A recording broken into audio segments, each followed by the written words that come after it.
Hello and welcome back to my channel. Starting off this week of meals with some food prep. I am cutting up some cabbage for an Asian cabbage sort of stir fry saute that I'm going to cook up tonight. It is Saturday and we were supposed to have egg roll in a bowl, but my mother-in-law sent Rob home with some leftover meat or some pork, and I wanted to go ahead and use that. So I'm just doing the cabbage portion, and I'm prepping the cabbage portion here by slicing it up.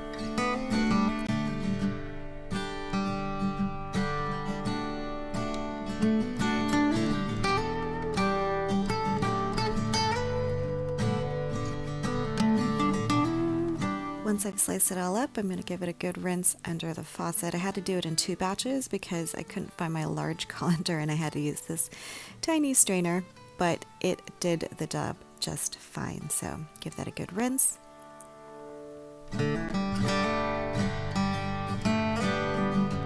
Since I'm not using this and cooking it until later tonight, I'm going to go ahead and set it aside by taking a large gallon Ziploc bag, putting some paper towel in there to absorb any moisture, and then I'm going to stick that in the fridge. So I'm going to go ahead and do that for the 2 batches of cabbage and stick it in the fridge.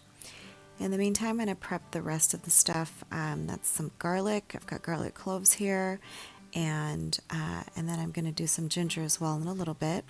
Just loosening the skins by giving it one good whack, and the peels and the skin comes off just so easily. Now I'm going to go in for it to mince up the garlic, giving the garlic cloves an even bigger whack just to flatten them out and make them easier for me to mince. Next up is the ginger, and I'm going to remove the skin by taking a spoon and just scraping it off. This is the easiest and safest way to do it, honestly, and it really takes no time at all. So I'm going to go ahead and do that, and then give the knob of ginger a good rinse just to get any excess skin off, and then I'm going to mince that up as well. I ended up only using about a quarter of what I had cut off, which equated to about a couple tablespoons. So since I'm not sauteing this and cooking this all up until later tonight, I am going to add this all to the bag with the cabbage.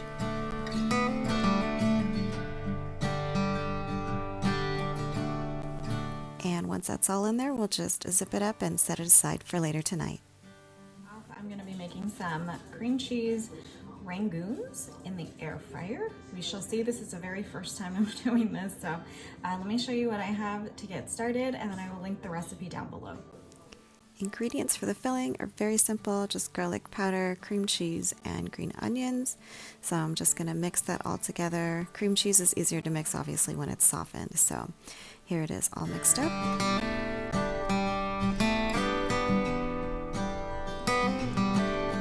I'm going to be using some egg roll wrappers since I couldn't find the smaller wonton ones, but I'm going to go ahead and assemble these first by cutting these into the smaller square size. And I got 2 batches to fit in the air fryer, and I think a total of about 16 or so. So it just depends how much you fill them. So I'm going to take these and I'm going to go ahead and stick them in a tiny Ziploc baggie. You can also cover it with a cloth so they don't get dry, but I've got them in a baggie so that I can just pull them out as I need them. Now I'm going to take each individual wonton wrapper. I've got a little tiny bowl with some water in it so that I can use that as the glue, if you will. I'm taking a little scooper, scooping out a tiny scoop of the filling, taking some of that water to each of the corners, and I'm going to use that and pinch the corners together as you see here.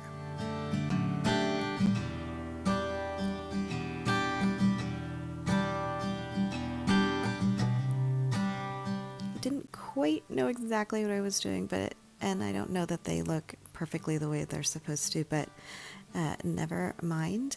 They all tasted just the same and just as good. So I'm going to go ahead and continue to continue to do this for the rest of the wonton wrappers.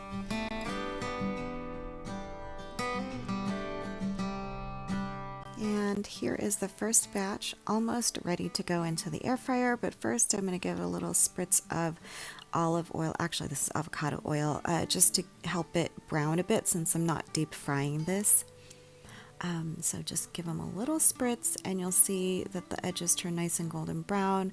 The body of the rangoons were still a little bit white, but regardless, they tasted really good. I'm going to set each of these aside on a little sort of cooling rack so they stay crispy.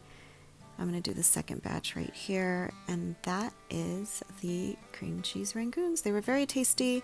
I do like the flavor and texture of a deep fried one, but regardless, again, these still captured the flavor of the rangoon. And here is our dinner. We've got the cabbage, the Asian cabbage stir fry that I added some sesame oil to and soy sauce for flavor. And then we've got the leftover, or the pork that my mother-in-law sent with Rob after his visit to them. We've got some white rice and the cream cheese rangoons that we serve with the sweet chili sauce. You can see a bottle there in the background. And so that is our dinner for the evening. Saturday, and we are just doing leftovers and tortilla pizzas because they're quick and easy. Monday night, our go-to, the teriyaki chicken with the Yoshidas. We have rice and then the leftover cabbage from whenever that was. That's a leftover Asian cabbage. And I ended up saving the chicken for the guys, and I made myself like an air-fried flat burrito thingy with the leftover pork carnitas and the rest of the ingredients. So that's what I'm eating tonight, Monday night. Tuesday night, these are the air fryer sort of chimichangas. These are Colin's. I made two. He just wanted beef and cheese in his, so that's what I did. I'll probably have sour cream on mine. I wish I had tomatoes because then I would do an avocado and tomato salad to go with.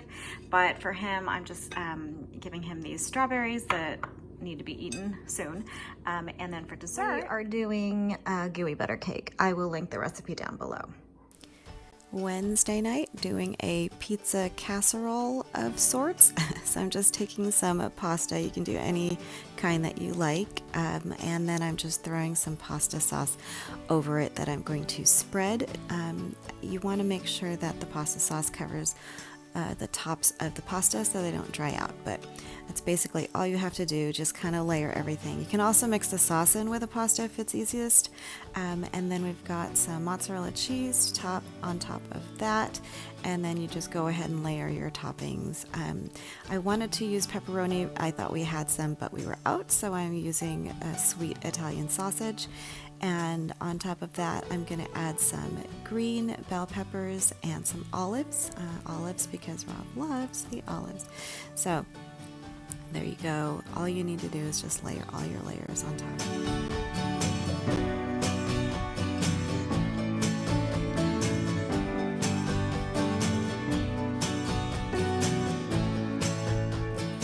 Go ready for the oven. I just bake at 350 until everything's warmed and the cheese is melted.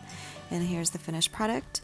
The bell peppers didn't get quite as kind of roasty as I liked, but again, I didn't coat them in oil, so I would probably do that next time. Just give it a light coating of some oil just to cook them through more. But yeah, that is the pasta dish. Very simple. You can tailor it any way you like. No crazy recipe or anything. And I have served it here with some Caesar salad, and that is our dinner for Wednesday night.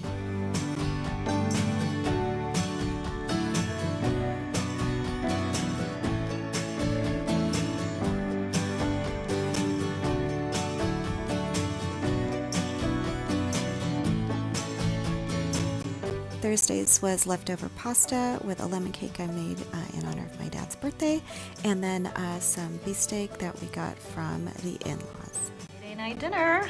This is our Lenten dinner, courtesy of Aldi. We've got their crab cakes, we've got their sweet kale salad kit, and then their lobster mac and cheese. I really like their salad kits because they're all really hearty greens. So don't mind Rob, he's on He's on a virtual happy hour right now with his coworkers. Yeah, so they use hearty vegetables. This has got kale and cabbage and radicchio, all stuff that actually I don't mind eating leftover salad. Normally I am not a fan of leftover salad, but this keeps pretty well overnight. So that is our Friday night, and Colin is having Kraft mac and cheese, and that is our Friday.